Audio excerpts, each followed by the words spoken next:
Assalamualaikum warahmatullahi wabarakatuh. Apa kabar teman-teman semua ya, sahabat literasi Islam dan pemirsa channel YouTube Komunitas Literasi Islam ya. Berjumpa lagi bersama kami dalam acara Ngabuburit Online ya, bersama intelektual Muslim. Sekarang sudah masuk ke pekan ketiga ya, pekan ketiga. Di sini kita akan seperti biasa ya menyajikan suatu diskusi intelektual tapi tetap asik ya tentunya bersama seorang tokoh ya, yang jauh-jauh ya, tapi kita tetap jauh-jauh datang dari belahan timur Indonesia ya. Di sini sudah ada Mas Tarmizi Tholib ya. Assalamualaikum Mas Tarmizi. Waalaikumsalam Kang. Gimana kabarnya? Ya. Sulawesi PSBB kah? Ya PSBB ini. Jadi WFH juga ya? Iya. Ada dilarang keluar-keluar, tambah ketat. Oh, ya. Ya, jadi beliau ini adalah seorang ahli psikologi ya. Beliau aktif di Asosiasi Psikologi Muslim Sulawesi Selatan ya sebagai pengurus dan juga merupakan founder dari suatu komunitas yang namanya SRD ya. Apa itu SRD nanti bisa diceritakan ya. Kemudian beliau juga aktif di kampus ya, aktif dalam kegiatan akademik dan penelitian ya sebagai dosen. Oke, untuk membuka mungkin bisa diceritakan dulu Mas Tarmizi tentang apa itu SRD ya yang sedang digerakkan lah oleh teman-teman Tarmizi dan kawan-kawan lah. Silakan Mas. Iya, SRD itu sendiri dia sebenarnya singkatan ya. Eastern Social for Education, Research and Development. Dia kayak komunitas literasi juga, komunitas literasi yang sejauh ini masih mencoba untuk mengkaji beberapa isu-isu strategis, beberapa isu-isu yang masih hangat-hangat dari berbagai bidang studi, baik itu dari sains, baik itu dari sosial. Jadi tujuannya sih mencoba untuk memberikan wadah kepada tokoh-tokoh Muslim, terutama yang di bagian belahan Indonesia bagian timur ini ya. Kalau di Jawa kan, wah itu udah banyak banget. Jadi kita mencoba untuk masuk ke dalam satu pusaran wacana global, tapi mainnya dari timur. Jadi kalau teman-teman literasi mainnya dari barat, kami mencoba untuk juga turut berkontribusi aktif, baik itu dari sisi literasinya maupun dari sisi pengembangannya, dari pendidikannya. Nah, mungkin seperti itu SRD untuk sekarang. Ya. Itu berdirinya kapan ya SRD itu? Itu sebenarnya wacananya tahun 2018, hanya saja karena waktu itu teman-teman masih banyak yang studi, termasuk juga saya yang masih studi, jadi aktifnya baru awal tahun ini. Nah, jadi baru kumpul lagi habis balik semua dari Jawa, habis belajar, kembali lagi ke daerah buat menggali potensi masing-masing. Wah, ya menarik sekali ya. Jadi kalau kita lihat ya komunitas-komunitas seperti ini ya, termasuk juga seperti komunitas literasi ya, ini memang sudah saatnya menjamur lah ya, apalagi di kalangan umat Islam ya yang memang butuh pasokan kajian, pasokan analisis dan juga berbagai macam hasil penelitian ya yang bisa mengembangkan pemahaman halayak publik ya secara lebih luas ya. Ya ini semoga SRD terus berkembang ya Mas Tarmizi. Amin. Terima kasih Kang. Insyaallah. Oke, seperti tema yang kita angkat ya di media sosial. Jadi pada hari ini kita akan fokus membahas tentang psikologi. Jadi kemarin kita sudah bahas berbagai macam topik ya, ada industri, ekonomi, kemudian sosial politik, pertanian. Nah, sekarang kita dapat bagiannya untuk yang pembahasan tentang psikologi. Nah ini temanya adalah pengaruh kapitalisme terhadap kesehatan mental manusia modern. Jadi kita ingin lihat secara lebih lebih detail ya dengan sudut pandang yang berbeda tentang bagaimana sih pengaruh kehidupan saat ini ya yang didominasi oleh gaya hidup sistem ekonomi kapitalisme dan juga sistem hidup yang sekularistik ya. Apakah ada pengaruhnya terhadap gangguan mental? Ya. Tapi sebelum itu kita harus paham dulu apa itu yang dimaksud gangguan mental. Sebab ya kadang-kala ada juga ya di masyarakat itu yang seringkali salah paham ya. Gangguan mental mungkin dianggap cuma ya, gila aja gitu ya atau depresi aja atau sekarang mungkin yang udah agak dikenal tuh bipolar gitu ya. Karena ada artis yang pernah mengidap hal serupa. Nah mungkin bisa diceritakan Mas Tarmizi, apa itu yang dimaksud gangguan mental dalam definisi ilmu psikologi? Nah, dalam definisi psikologi secara sederhana, sebenarnya ada juga yang beberapa para ahli psikologi itu yang agak berbeda dari memaknai mental itu seperti apa. Ada yang mengatakan bahwa mental itu dia pikiran dan bahkan hasil dari berpikir, bahkan pikiran itu sendiri bisa dikatakan sebagai mental. Tapi secara umum kalau kita bicara tentang mental itu sendiri, sebenarnya ada 3 komponen. Komponen mental itu ada afektif, ada kognitif, dan ada konatif. Jadi afektif itu bicara tentang perasaan, kemudian kognitif itu bicara tentang pikiran, bagaimana orang berpikir, dan konatif itu bicara tentang bagaimana orang berperilaku. Artinya mental itu adalah satu kesatuan dari 3 unsur tadi. Jadi kalau nah ini yang secara sederhana orang biasa katakan sebagai jiwa. Nah, tapi dalam jiwa itu kan ada beberapa unsur. Jadi kalau orang mengatakan gangguan mental, maka ada banyak macamnya. Entah itu gangguan pada afektifnya, pada perasaannya, misal kayak lagi stres, lagi tadi bipolar, atau lagi frustasi, bahkan orang yang punya gangguan kognitif juga bisa termasuk dari situ, kayak orang yang schizofren atau orang yang gangguan perilaku, misal ADHD, agresif disorder itu juga termasuk gangguan mental. Oh ya, berarti ada komponen-komponennya ya dari yang bisa mempengaruhi mental seseorang ya, dan manakala ada mungkin ada ketidakseimbangan gitu ya, maka akan Ya. terjadi gangguan. Kapan terjadi gangguan mental? Jadi kalau misalnya semua orang itu berada dalam kurva normal, nah orang yang gangguan mental itu bisa jadi dia lagi di bawah kurva normal itu atau melebihi dari kurva normal. Berarti ada ukurannya ya? Ada ukurannya. Oh ya, ini menarik sekali ya. Jadi ternyata tidak semudah itu ya menilai gangguan mental. Jadi ada. Nah itu jadi banyak ada banyak yang harus dinilai ya. Tapi bisa kita bahasakan. Iya. Okay. Nah, kalau ini karena kita kaitannya membahas tentang gangguan mental dengan sistem ekonomi dan sistem hidup manusia modern ya. Nah, kira-kira ada gak sih riset atau pola yang menunjukkan kasus gangguan mental di abad ke-20 ya, yang mana setelah di abad ke-20 itu kita lihat dunia itu emang makin sekuler ya, kemudian sistem ekonomi juga semakin kapitalistik gitu. Apakah ada pengaruhnya secara statistik lah? Secara statistik.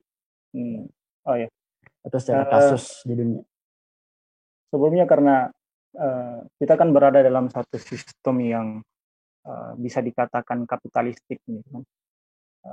Hari ini bahkan di bulan April bulan lalu itu kemudian salah satu lembaga analisis data yaitu World Population Review itu kemudian merilis banyak negara, ada sekitar 180 negara yang mereka melakukan praktek kapitalistik itu sendiri dengan berdasarkan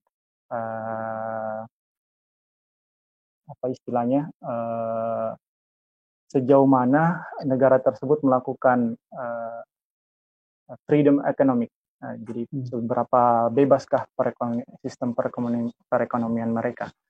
Nah, hari ini rata-rata di hampir semua negara itu melakukan aktivitas yang sifatnya kapitalistik. Nah, kalau kita tinjau dari sisi Islam, dasar dari kapitalistik itu akidah awalnya ya sekularisme. Nah, karena ini penerapannya cukup masif di berbagai negara, berbagai dunia, maka ada kemungkinan besar mereka penerapan sistem ini mampu mempengaruhi sisi psikologisnya orang. Kalau kita baca di bukunya Max Weber itu, dia mengatakan bahwa kapitalisme ini tidak hanya bicara tentang tidak bicara tentang ekonomi saja, tapi dia bakalan masuk ke berbagai sendi-sendi kehidupan, entah itu bagian ekonomi, entah itu bagian politik, dan entah itu bagian sosial. Nah, psikologi termasuk dalam pembahasan ini tuh kemudian pasti akan dipengaruhi dengan adanya atau hadirnya sistem yang seperti ini. Saya mau memberikan gambaran sejauh mana kapitalisme ini mampu mempengaruhi mental seseorang. Mungkin saya bisa share ini ya. Coba lihat dulu.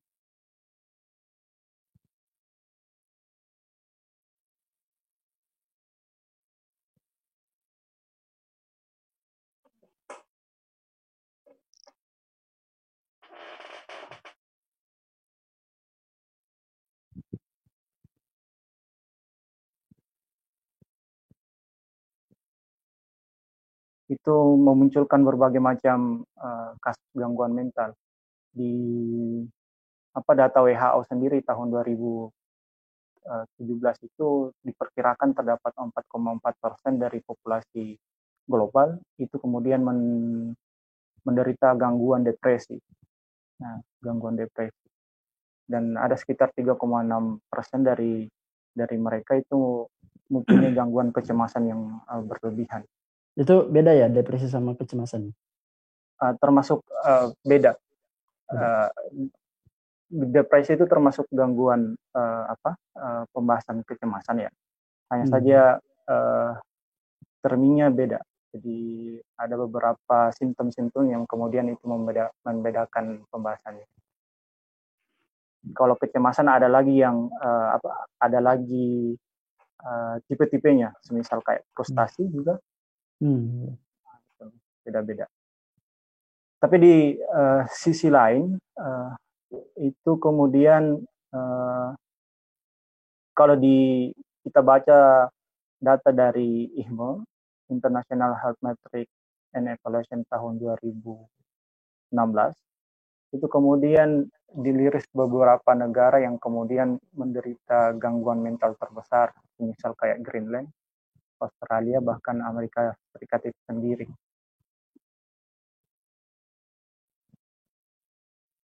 Jadi kalau menurut data WHO, gangguan mental itu terjadi di negara-negara miskin, tapi menurut IHME dari data yang mereka rilis ternyata gangguan mental itu juga terjadi di negara-negara kaya. Jadi secara sistemik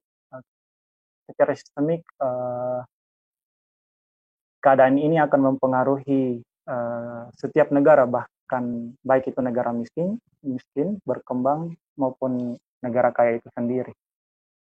Bahkan angka bunuh diri itu juga semakin marak di tengah-tengah kondisi seperti sekarang. Ada yang mengatakan data yang terakhir dari WHO itu sendiri ada sekitar 800.000 orang yang meninggal dalam setahun. Itu kalau dikalkulasikan, maka kira-kira ada orang yang meninggal gara-gara ada orang yang melakukan bunuh diri dalam kurun waktu 40 detik. Ada orang yang melakukan angka bunuh diri itu semakin tinggi, sekitar 800.000 per tahun. Berarti kalau kita kalkulasi ada sekitar 1 orang yang melakukan bunuh diri di 40 detik. Tidak sampai semenit ya? Nggak sampai semenit orang yang melakukan bunuh diri. Nah, angka orang yang melakukan bunuh diri itu juga termasuk mereka mereka mengalami gangguan mental, entah itu karena frustasi kah, entah itu karena depresi kah, atau memang mereka tidak sanggup lagi untuk menerima atau menanggung beban hidup dalam kondisi yang seperti ini. Nah, selain itu, ternyata banyak juga angka tentang gangguan mental ini berkaitan dengan seksualitas. Semisal homoseksual yang semakin marak kita bisa lihat di media hari ini. Orang kemudian sangat terang-terangan mengatakan bahwa mereka homo dan mereka juga lesbian. Dan itu juga tercermin di penelitian Kunz 2015. Ternyata di banyak negara Eropa itu preferensi homoseksual mereka cukup tinggi. Salah satunya mungkin yang paling tinggi Belanda dan Denmark. Nah, bagaimana di Indonesia sendiri? Angka kasus gangguan mental di Indonesia sendiri itu bisa dilihat di hasil presentasi Kementerian Kesehatan Republik Indonesia dalam Riskedas 2018.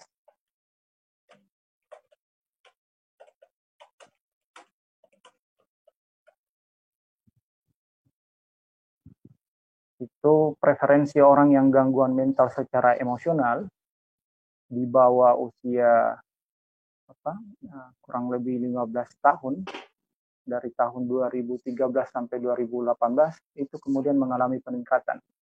Di Indonesia? Di Indonesia sendiri. Angka yang paling tinggi itu di Sulawesi Tengah. Paling tinggi di Sulawesi Tengah. Nah, kalau dilihat data ini dari 2013 sampai 2018 itu kurvanya terus naik. Ya. Ini kira-kira apa penyebabnya? Kalau analisis tersebut penyebabnya karena latar belakang apa? Ada banyak sebenarnya faktor yang mengindikasikan tentang gangguan emosional ini. Entah mungkin karena kondisi perekonomian, entah mungkin karena kondisi lingkungan sekitarnya seperti apa, entah itu mungkin karena dalam keluarganya mereka sedang terjadi cekcok, jadi itu juga mempengaruhi emosional mereka. Bahkan yang paling dasar sebenarnya faktor hereditas. Faktor hereditas itu faktor bawaan. Jadi genetik bawaan gitu. Genetik gitu. Jadi bawaan lahir. Tapi itu jadi banyak faktornya. Ya. Banyak faktornya. Dan salah satunya itu faktor ekonomi dan keluarga ya mungkin. Salah satunya faktor ekonomi dan faktor keluarga. Salah satu yang terbesar. Selain gangguan emosional ada juga gangguan depresi yang juga itu semakin tiap tahun semakin mengalami peningkatan.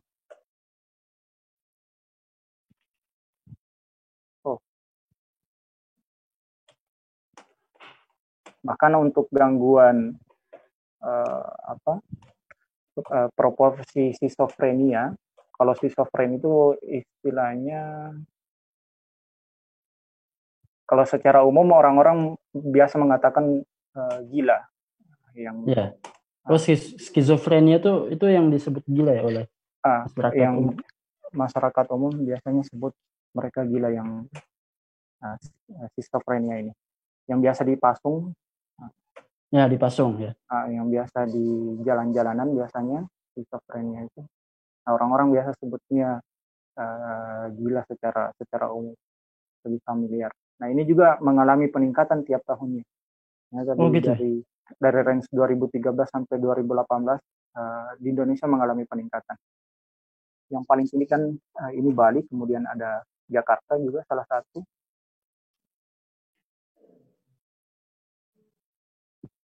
Dan ini dilihat dari preferensi skizofrenia dalam keluarga.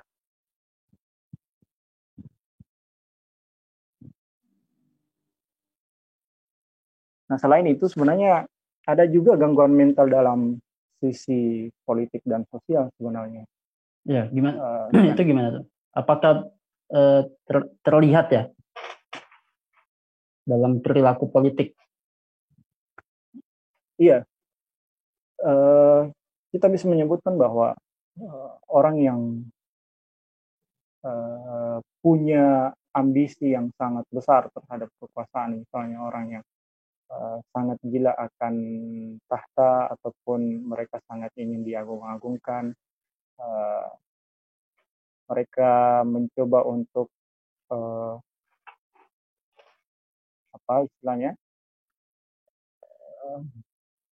kita bisa lihat ini contoh kasusnya. Setiap kali pemilu kan terkadang beberapa politisi itu kemudian menggelontorkan uang yang sangat banyak dengan sistem hari ini, dan ternyata pada saat pemilu ternyata dia tidak menang. Tidak menang itu kemudian membuat dia merasa frustasi. Karena apa? Karena dia menganggap bahwa sudah menggelontorkan banyak uang dalam kancah perpolitikan, dalam kancah perpolitikan tersebut, dan ternyata ambisinya tidak tercapai. Nah, itu juga bisa salah satu penyebab. Bahkan juga orang yang kemudian orang yang selalu haus akan kekuasaan itu juga termasuk mengalami gangguan sebenarnya. Gangguan dari sisi kognitifnya. Jadi maksudnya secara pertimbangan rasionalnya itu ada gangguan gitu. Kalau secara kognitif maksudnya.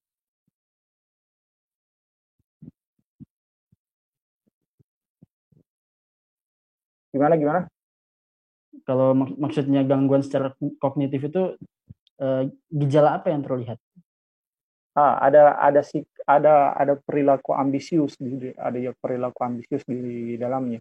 Ketika mereka melakukan berbagai macam cara, entah itu cara yang halal ataupun itu cara yang haram, itu kemudian mereka lakukan semua untuk mencapai kekuasaan mereka. Nah, ini yang kemudian di dalam sistem perpolitikan Islam yang kemudian ditentang.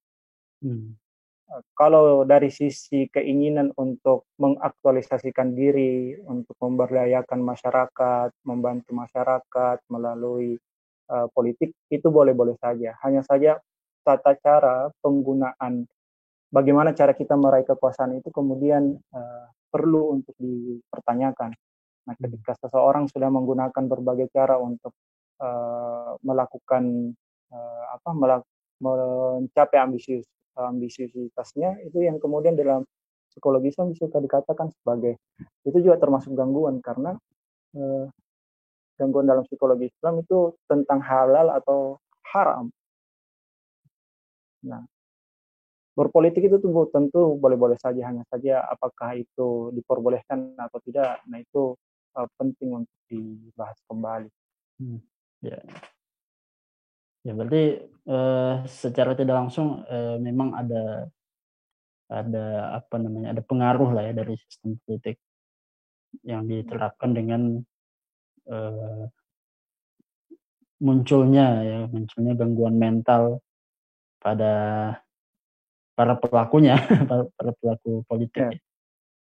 Kalau berkaitan dengan angka korupsi yang kalau zaman sekarang kan semakin tinggi aja nih ya kasus-kasus korupsi itu jumlahnya. Itu kira-kira ada kaitannya tidak dengan?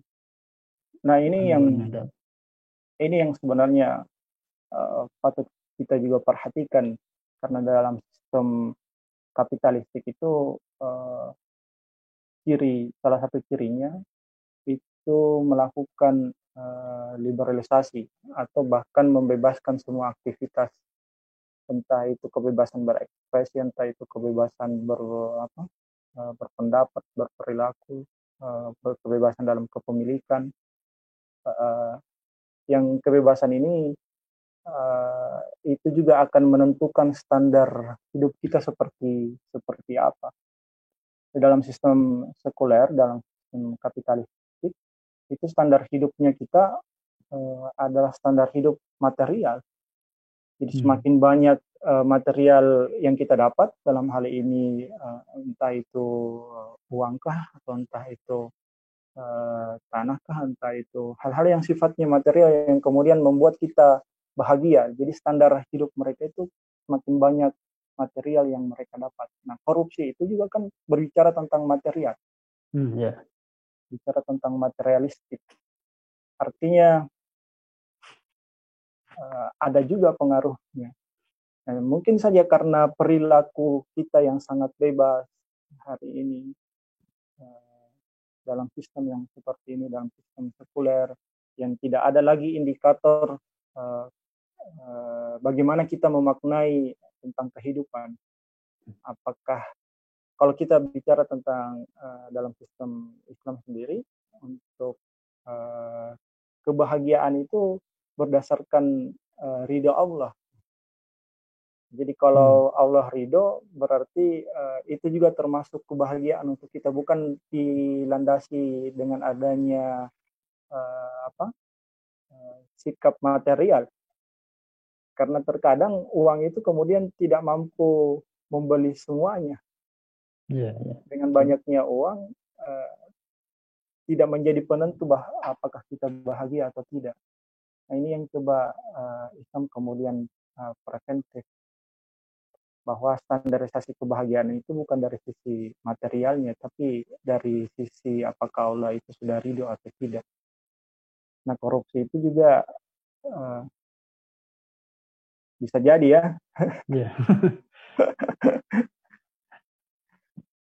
Berarti bisa dibilang ya masyarakat modern saat ini ya, mungkin tidak semuanya ya, tapi mungkin ada sebagian besar ya yang kehilangan makna kebahagiaan gitu. Jadi bingung untuk mendefinisikan apa itu bahagia, sehingga dialihkanlah makna kebahagiaan itu kepada jumlah materi yang dimiliki. Iya. Betul begitu ya? Betul. Karena kalau semakin banyak uang katanya kan bisa beli banyak hal, nimbang banyak hal mungkin ya. Padahal pada kenyataannya tidak selalu begitu ya, banyak yang tidak selalu punya banyak begitu.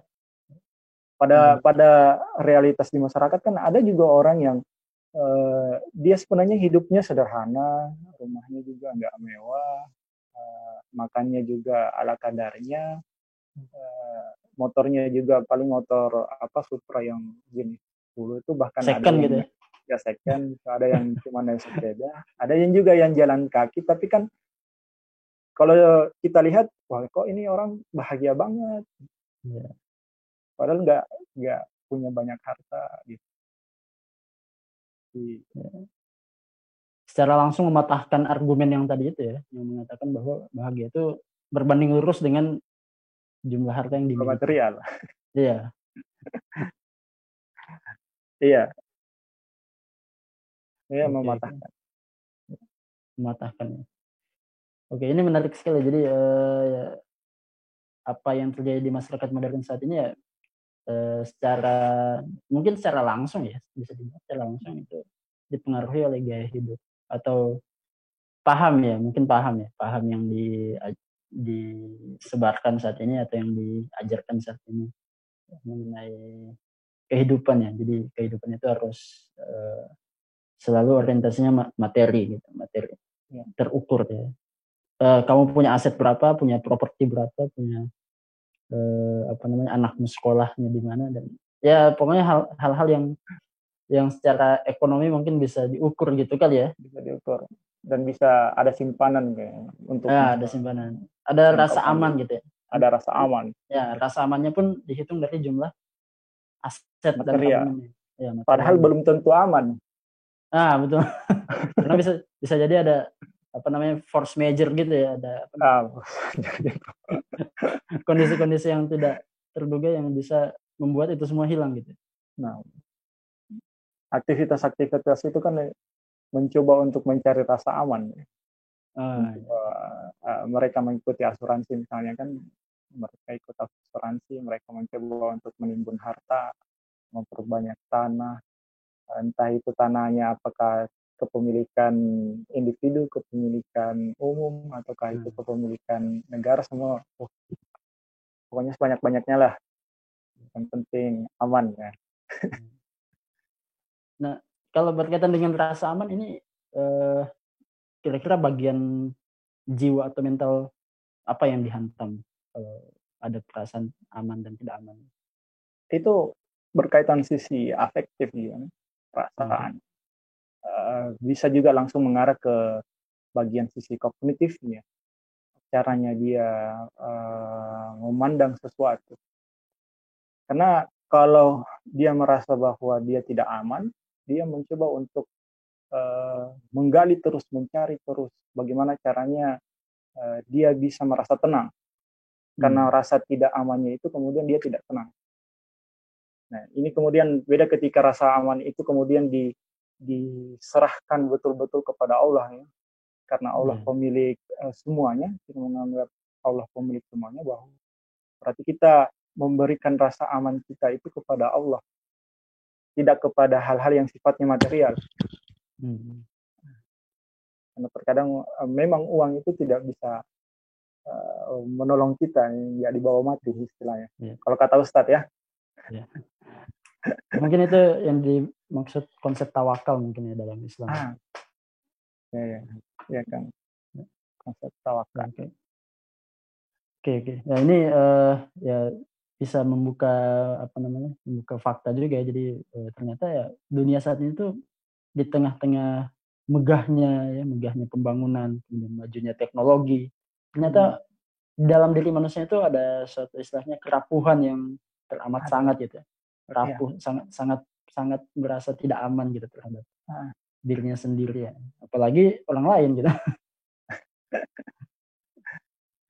Betul. Ya, jadi ya ternyata sangat fundamental sekali gitu. Jadi kalau bisa dibilang ya wajar saja terjadi yang disebutkan oleh Mas Tarmizi tadi, bahwa terjadi peningkatannya jumlah gangguan mental ya, kemudian hal-hal lain ya yang berkaitan dengan psikis manusia modern saat ini. Jadi di tengah kemajuan yang ada saat ini, ternyata mereka sendiri tidak maju gitu. Ya, tidak maju secara mental lah.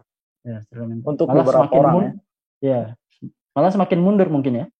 Bisa jadi semakin mundur. Kalau misalnya kita berkaca sama perilaku homoseksual tadi ya, homoseksual atau lesbian, kan itu perilaku yang sangat mundur sebenarnya, karena itu perilaku kebinatangan. Tidak ada yang hewan itu sendiri kan masih milih-milih dari yang berbeda lawan jenis, tapi ini ternyata hari ini realitasnya semakin banyak. Sangat tidak masuk akal mungkin ya. Sangat tidak. Jadi maksudnya orang berakal sehat pun tidak akan melakukan hal tersebut. Ya. Tapi kalau kita berkaca dengan Barat hari ini, yang homoseksual itu tidak dianggap sebagai gangguan mental. Nah, karena dikatakan gangguan mental ketika itu menjadi abnormal di tengah-tengah masyarakat. Artinya secara kuantitas masyarakat yang melakukan itu banyak, sedikit. mayoritas. Jadi ketika masyarakat yang melakukan itu banyak, maka bisa dikatakan bahwa standar itu hilang. Normal. Standar itu normal. Kalau di Indonesia kita masih menganggap bahwa itu sesuatu hal yang tabu, sesuatu hal yang bermasalah, termasuk dari gangguan, karena mayoritas dari masyarakat kita masih, alhamdulillah ya. Alhamdulillah. Mungkin karena masih ada kontrol sosial ya, masih ada dakwah ya, para alim ulama yang mengajarkan atau menyampaikan bahwa ini hal yang buruk ya. Sehingga dari ada kontrol dari masyarakat ya. masih ada norma-norma agama yang masih kita pegang. Berarti bisa juga dibilang dunia psikologi barat itu tidak punya standar ya, tidak punya standar benar dan salah juga. Standarnya mereka ya seperti itu. Ya, statistik ya, jadi maksudnya jumlah. Dari sisi jumlahnya, mereka lihat abnormalitas itu dari sisi, salah satu indikatornya dari sisi jumlah. Berarti sangat mengerikan sekali kalau kita bayangkan misalnya yang perilaku homoseksual semakin meningkat, nanti lama kelamaan yang normal ya itu dianggap tidak normal jadinya. Bisa karena normanya berubah gitu ya, Jadi secara mungkin ya karena yang yang homoseksual semakin meningkat, kemudian mayoritas mengesahkan hal tersebut dan kemudian menyalahkan menggeser kebenarannya menjadi yang sekarang ini normal menjadi salah gitu. Betul. Dan arahnya ada arah menuju ke sana. Yang awalnya mungkin cuman mencoba untuk mereka cuman ingin dihargai, meminta untuk dihargai perilakunya. Nah, bisa jadi suatu hari nanti mereka minta untuk betul-betul diakui. Jadi yang normal-normal ini bisa jadi tidak normal kalau pakai standar seperti itu. Wah, ini berarti sangat berbahaya sekali ya. Cara pandang yang seperti ini.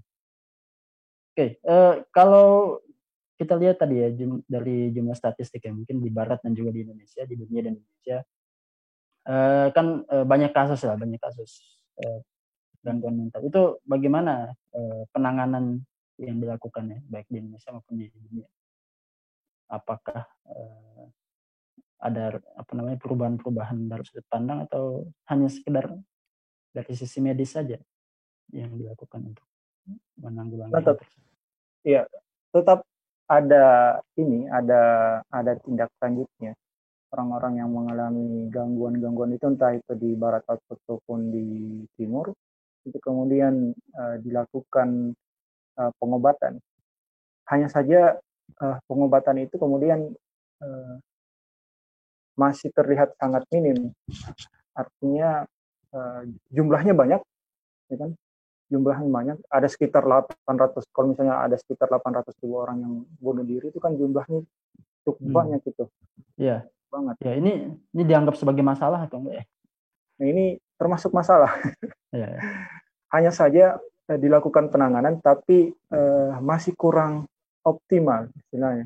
Karena masih banyak kasusnya. Ada yang kasus yang bunuh diri itu runtutan, sebenarnya sampai orang melakukan bunuh diri itu kan prosesnya cukup panjang ya. Yeah. Entah itu mungkin proses awalnya hanya sekedar cemas, lama-lama kemudian frustrasi dan depresi, kemudian tidak dapat support system dari masyarakat, tidak dapat pengobatan secara psikis. Itu runtutan panjang. Artinya proses pengobatan itu kemudian tidak sistemik, tidak marak di tengah-tengah masyarakat. Pun juga ternyata pengobatan itu juga mahal. Gitu. Nah, jadi tidak semua orang mampu untuk menjangkau itu. Makanya mungkin di tengah-tengah masyarakat ketika mereka mendapati keluarganya schizofren, mungkin mereka hanya melakukan pasung. Melakukan pasung supaya tidak mengganggu orang lain istilahnya, karena mereka juga bingung ini mau diapain. Dan di satu sisi ketika mereka ketahuan bahwa punya keluarga yang dalam hal ini schizofren, itu ada perasaan malu, perasaan misal kayak dikucilkan di tengah-tengah masyarakat, kok ini punya keluarga yang schizofren, keluarga yang gila istilahnya kan. Nah, ada pengobatannya, tapi masih perlu untuk diperbanyak kembali.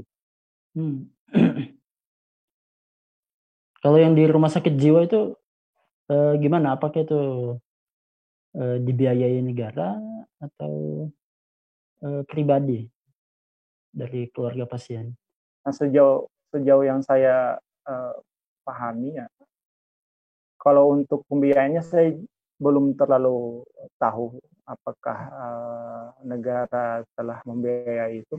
Saya belum lihat daftar BPJS ya, apakah ada penganggaran khusus untuk itu. Tapi Ya, memang yang pasti. di rumah sakit jiwa juga sudah banyak sih pasiennya, dan jumlah tenaga medisnya juga masih perlu untuk diperbanyak. Artinya preferensi gangguan jiwa itu meningkat, sedangkan orang-orang yang bergelut di bidang medisnya itu atau orang-orang yang membantu pengobatan itu masih kurang. Baik itu dari sisi psikolognya, baik itu dari sisi psikiaternya, ataupun perawat-perawat yang di dalamnya itu masih perlu untuk ditambah. Ditambah dan tapi faktanya tetap ada ya, maksudnya di desa, mungkin di desa atau bahkan di kota kan sebenarnya saya pun pernah lihat sih, jadi ada ya mungkin ada orang gila ya yang kesana kemari mungkin tanpa pakaian, kemudian tidur di sembarang tempat, ya makan di sembarang tempat ya. Kemudian ada juga yang mungkin itu dikurung di rumah, dipasung di rumah ya, mungkin itu salah satu indikasi juga bahwa penanganan terhadap gangguan mental di masyarakat ini ya belum begitu maksimal gitu ya. Belum begitu maksimal. Apalagi ketika saudara-saudara kita ini itu masih terus dibiarkan di tengah jalan dengan berpakaian seperti itu, dengan kondisi seperti itu. Ya. Ini salah satu kritik juga, jadi bahwa yang mana kalau kita bahas tadi ya, mereka ini kan sebenarnya korban sistem juga ya. Sebagian mungkin korban sistem, atau mungkin sebagian ada yang memang genetik ya. Tapi ternyata tanggung jawab penguasa atau pemerintah ya, itu ternyata juga tidak terlalu ibaratnya ya lepas tangan juga gitu ya. Buktinya masih ada yang berkeliaran di ruang publik ya, di tempat-tempat yang ada yang masuk ya, kadang-kala mungkin ada di tempat makan tiba-tiba ada yang masuk ya, kemudian atau di tempat kayaknya di hampir semua daerah deh kayak itu. Iya betul, di semua daerah kita bisa temukan ya. Kita ditemukan ya para pengidap ya, penyakit gangguan mental. Nah ini nah ini sebagai psikolog muslim ya, bagaimana sebenarnya Anda? Bukan psikolog sih, Kang. Oh ya, ahli ahli psikologi. Lebih ke akademisi. Oh, akademisi.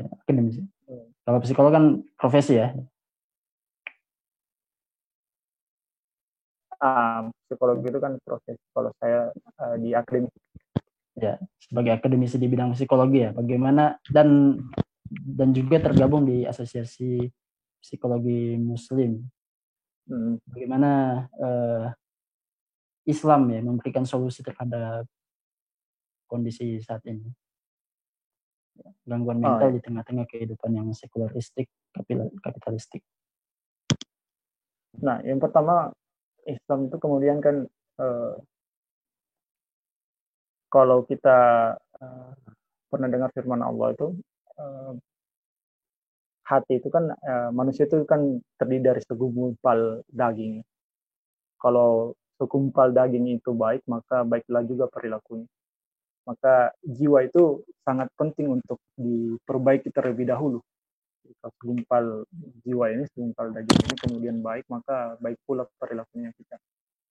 Nah, kejiwaan itu kan bisa diperbaiki dari dari beberapa unsur, termasuk memperbaiki bagaimana cara kita berpikir, bagaimana cara kita menyusun pola pikirnya kita, menyusun pandangan hidupnya kita, kemudian bagaimana cara kita merasa ketika seorang saudara kita terkena musibah, juga kita semestinya juga merasa terlukai karena punya perasaan yang sensitif, dan juga bagaimana cara kita berperilaku. Artinya sebagai seorang muslim, kita kita paling pertama itu harus menyusun pola pikirnya kita dulu, harus menyusun pandangan hidupnya kita ini seperti apa. Nah, ketika kita menyusun pandangan hidupnya kita ini berdasarkan ridho Allah, berdasarkan tuntunan syariat, tuntunan syara, maka itu secara otomatis akan membuat perilaku kita juga baik. Artinya secara kejiwaannya kita baik, kemudian perilakunya kita juga menjadi baik. Nah, nanti berselingnya waktu itu, karena dia mengikuti tuntunan syara, dia melaksanakan yang mana haram, yang mana dia melaksanakan yang mana yang halal, kemudian menjauhi yang haram. Itu kemudian mampu istilahnya mereka mampu untuk menjalani hidupnya dengan baik lah. Jadi dari sisi mentalnya mereka tetap sehat, ada kesehatan mental di dalamnya. Meskipun sebenarnya dalam Islam itu kemudian masih tetap mungkin saja akan terjadi gangguan mental. Mungkin saja dalam penerapan Islam itu, dalam kehidupan sehari-hari, kemudian kita bisa melihat orang yang gangguan mental. Karena tadi sempat saya mengatakan bahwa kemungkinan gangguan mental itu banyak faktornya. Makanya di dalam sabda Rasul itu, orang tidak dianggap berdosa ketika dia belum balik, dan kemudian dia masih berakal, istilahnya masih sehat dan tidak gila, ataukah dia sedang tidur kan. Artinya dalam Islam itu juga masih dimungkinkan terjadi gangguan mental. Hanya saja prevensinya itu cenderung sedikit. Nah, lebih bisa ditekan ya? Bisa ditekan. Karena dasarnya kuat. Mereka secara ruhiyah itu bagus. Yang itu bagus. Mereka punya standar hidup yang jelas. Dan apapun keadaan mereka tetap memberikan keadaan itu, mereka meminta tolong kepada Allah, bukan kepada yang lain. Nah, berbeda dengan kapitalisme misalnya yang berpacu pada materialistik dan sangat memisahkan antara dunia dan akhirat. Oke. Berarti ya kembali lagi ke masalah ini tadi ya. Kalau mungkin orang-orang sekarang nyebutnya mendefinisikan kebahagiaan mungkin. Kalau di Islam kan lebih jelas atau lebih punya landasan yang kokoh. Apalagi kan akidah Islam adalah akidah yang sifatnya rasional ya, tidak akliyah gitu. Sehingga menghasilkan pemahaman-pemahaman yang mafahim, kemudian menghasilkan standar-standar ya, muqayyis dan juga qanaah gitu. Jadi ya apapun yang mengalami diterima oleh seorang muslim itu ibaratnya dia sudah punya fondasi yang kuat, dia sudah siap untuk menerima hasil ya, baik itu sukses ataupun gagal. Gitu mungkin. Iya. Jadi mereka sudah siap istilahnya. Secara ruhiyah mereka sudah siap. Dan memang patokannya itu kepada hukum syara'nya. Selama itu sesuai dengan hukum syara, maka mereka akan bahagia dan mereka akan bahagia. Dan ini yang mungkin tidak didapati di orang-orang di Barat mungkin ya. Pemikir Barat pemikir Barat dahulu mungkin tidak pernah berpikir seperti itu. Karena mereka mungkin tidak bisa mendefinisikan apa itu Tuhan dan apa itu kebahagiaan, sehingga ya semuanya harus lagi dah. Ya. Sehingga segala sesuatu harus dilakukan sendiri ya. Ketika dia gagal, dia tidak punya tempat bergantung ya. Kalau orang Islam kan jelas ketika gagal dia tinggal berdoa lagi gitu ya. Berdoa lagi, ikhtiar lagi kan. Ikhtiar lagi. Ketika gagal dia bisa percaya bahwa ini adalah kodok gitu. Ada kodok. Jadi mereka bisa memunculkan insight di dalamnya, ada hikmah di dalamnya ketika betul. mereka berhasil atau mereka gagal, selalu ada insight, ada hikmah yang bisa diambil. Ya, saya jadi terpikirkan ya, karena sempat ada statistik yang menyebutkan bahwa Indonesia ini sebagai salah satu negara yang tingkat happiness-nya paling tinggi gitu. Nah, ini hubungannya. Jadi meskipun secara ekonomi Indonesia rendah gitu, tapi tingkat kebahagiaannya tinggi karena mayoritas Muslim gitu. Jadi tingkat kepasrahannya tinggi, tingkat penaahnya tinggi juga. Ada kira-kira ada nggak kesan? Ini agak terpikirkan aja sih. Nah itu kayaknya mesti di cross check lagi datanya kayaknya. Karena ternyata ada juga yang beda-beda soalnya. Ada negara yang paling tinggi kalau tidak salah dulu itu apa ya, Norway kalau tidak salah, salah satunya mungkin. Skandinavia ya. Skandinavia. Nah, angka kebahagiaan itu kan seharusnya punya korelasi dengan angka harapan hidup ya. Artinya semakin. Dan juga gangguan mental tadi itu. Dan juga gangguan mental tadi. Nah, kalau misalnya preferensi gangguan mental di Indonesia juga cukup masif dan terus bertambah, nah itu penting untuk dipertanyakan lagi ya, apakah memang betul-betul kita ini sedang bahagia atau tidak, atau sekedar gimmick aja gitu kan. Mungkin karena dilihat sering senyum kali ya. Mungkin indikatornya sering senyum. Padahal itu kan senyum itu bisa dikatakan sebagai defense mechanism atau mekanisme pertahanan diri. Artinya kita nggak mau terlihat sebagai sosok yang sebagai sosok yang lagi sedih, lagi galau misalnya, atau lagi cemas. Tapi kita mau ngasih lihat orang, ini loh aku masih baik-baik saja, aku masih strong gitu kan. Tapi jauh berarti tidak bisa. Di dalam itu masih belum tentu. Bisa jadi dia. Karena makna bahagia itu mungkin lebih dalam lagi mungkin ya. Tidak bisa dilihat dari secara tampilan wajah gitu. Tampilan fisik tidak bisa mendefinisikan. Tapi mungkin orang yang melakukan itu cukup baik ya. Masih mau bersedekah kan, ngasih senyum ke orang itu kan. Iya betul. Sedangnya yang riset jadi husnuzon dong. menyangka dia bahagia gitu. Menyangka dia bahagia. Ya menarik sekali ya sebenarnya kalau kita kaji masalah gangguan mental ya dari sisi Islam ya, kemudian kita coba benturkan dengan fakta saat ini ya. Jadi sebenarnya memang ada semacam gap gitu ya, ada antara apa yang diharapkan oleh seseorang manusia dengan apa yang terjadi pada saat ini di dunia. Jadi gaya hidup, kemudian pengaruh kehidupan di sehari-hari gitu ya, kemudian ambisi-ambisi pribadi yang apalagi didorong juga tanda kutip bisikan-bisikan tetangga yang membuat wah ini tetangganya udah punya mobil kayak gini, punya harta kayak gini, kamu udah punya apa gitu, sehingga jelas tertekan ya. Itu jadinya ikut standar tetangga. Iya gitu. Sehingga dia jadi frustasi, depresi, dan ya mungkin bisa berujung pada bunuh diri.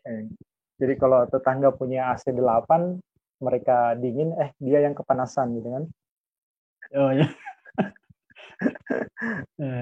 Ini luar biasa sekali. Jadi ya itu ya, jadi teman-teman sekalian, sistem ekonomi kapitalisme ya, yang itu menekankan pada kepemilikan materi sebanyak-banyaknya, itu ternyata ya ada dampak terhadap psikis manusia dan juga ideologi ya atau pemikiran sekularisme yang juga dipakai saat ini di dunia ini dan juga di negara kita ini. Negara ini kan negara sekuler, diakui juga oleh para founding father. Ternyata juga menghasilkan suatu masyarakat yang tidak punya pijakan yang jelas gitu. Sehingga ketika mereka tidak mencapai apa yang mereka inginkan, mereka tidak tahu mau kemana gitu. Oke, ini kita sudah hampir 1 jam ya. Kira-kira ada gitu. Ya, tidak terasa ya.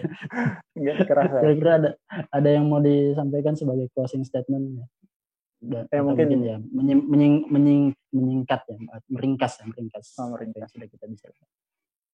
Nah, kapitalisme ini kalau kita baca bukunya Max Weber kan dia tidak hanya bicara sebenarnya tentang ekonomi saja, tapi ekonomi ini ternyata Mas Weber tuh bahas apa sih di bukunya? Dia judul bukunya itu The Protestant Ethic and the Spirit of Capitalism.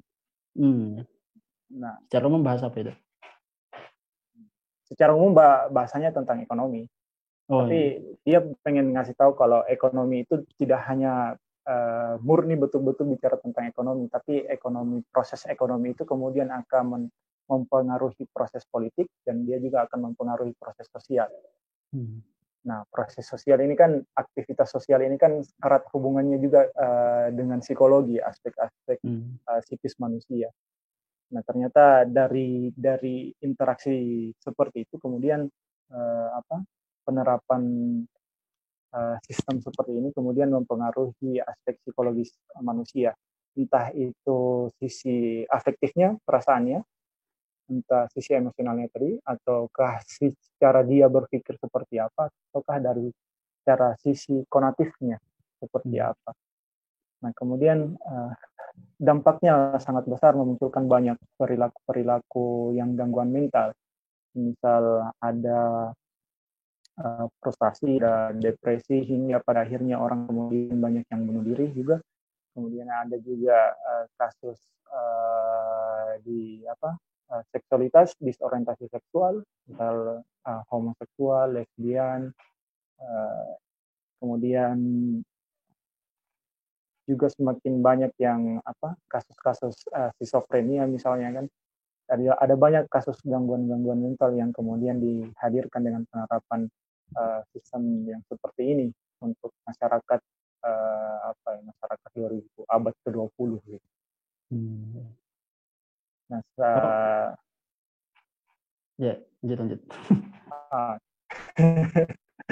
Nah, harapannya kemudian masyarakat mencoba, karena mereka paham tentang kondisi ini juga tidak hanya mempengaruhi ekonomi mereka juga, tapi juga akan mempengaruhi sisi psikisnya. Kalau dia seorang ayah, ketika dia terhambat dengan ekonomi, tentu dia juga akan mempengaruhi aspek psikisnya.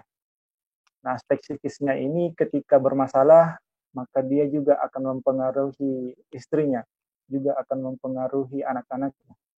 Jadi ketika standar hidup mereka itu kemudian sangat dengan sisi materialistik semata, seharusnya kita mencoba untuk mencari pilihan yang lain atau jalan solusi yang lain, yakni melihat kembali ke Islam, bagaimana Islam kemudian mendesain sedemikian rupa cara pandang manusia dalam menjalani hidupnya mereka. Nah, hidupnya itu kemudian diserahkan betul-betul lewat ikhtiar dan doanya. Dari sisi ruhianya diperbaiki, nafsianya diperbaiki, dari sisi spiritualnya kemudian diperbaiki, kemudian akan mempengaruhi pula sisi perilakunya mereka. Artinya Islam itu kemudian karena juga sudah terstandarisasi, artinya ketika kita menjalankan syariat Islam dengan sebaik-baiknya, kalau misalnya masih belum, berarti kita mencoba untuk sama-sama berusaha memperbaiki diri, memperbaiki pikiran, memperbaiki perasaannya kita, memperbaiki perilakunya kita. Nah, itu insya Allah mampu untuk merubah kehidupannya kita. Dan yang paling mendasar sebenarnya, karena ini menyangkut masyarakat seutuhnya, maka seharusnya kemudian penguasa itu kemudian semestinya melihat Islam ini sebagai solusi yang fundamental, solusi fundamental terhadap kejiwaan manusia. Seperti itu. Oke, ya. Ya, itu tadi mungkin closing statement ya. Perlu saya garis bawahi bahwa Ya, Islam itu ternyata bukan cuma solusi bagi sistem politik, bukan cuma solusi bagi sistem ekonomi, bagi sistem pendidikan, tapi juga ternyata solusi bagi sistem bagi psikis manusia gitu ya. Ya seperti tadi yang disebutkan oleh Master Tarmizi Talib ya. Ya sebenarnya menarik sekali kalau kita bahas tentang jiwa manusia ini ya. Tidak apa namanya sangat luas sekali dan banyak sekali kasus yang bisa kita kaji, kita bisa bahas. Tapi karena waktunya sudah ya hampir 1 jam ya mungkin untuk sekarang cukup dulu ya. Ya teman-teman mungkin sudah mau bersiap-siap untuk buka puasa. Mungkin saya cukupkan dulu sesi ngobrol online episode kali ini ya. Semoga lain kali bisa ketemu kembali ya Mas Tarmizi Talib ya, bisa sharing-sharing lagi. Terima kasih kan. Masalah psikologi. Sukses terus dengan SRD-nya ya, di sana di Sulawesi ya. Baik teman-teman, terima kasih atas perhatiannya dan jangan lupa stay tune ya di channel YouTube Komunitas Literasi Islam dan di follow Instagramnya ya @komunitas literasi Islam dan tetap sehat, tetap semangat dan salam literasi Islam. Assalamualaikum warahmatullahi wabarakatuh. Waalaikumsalam.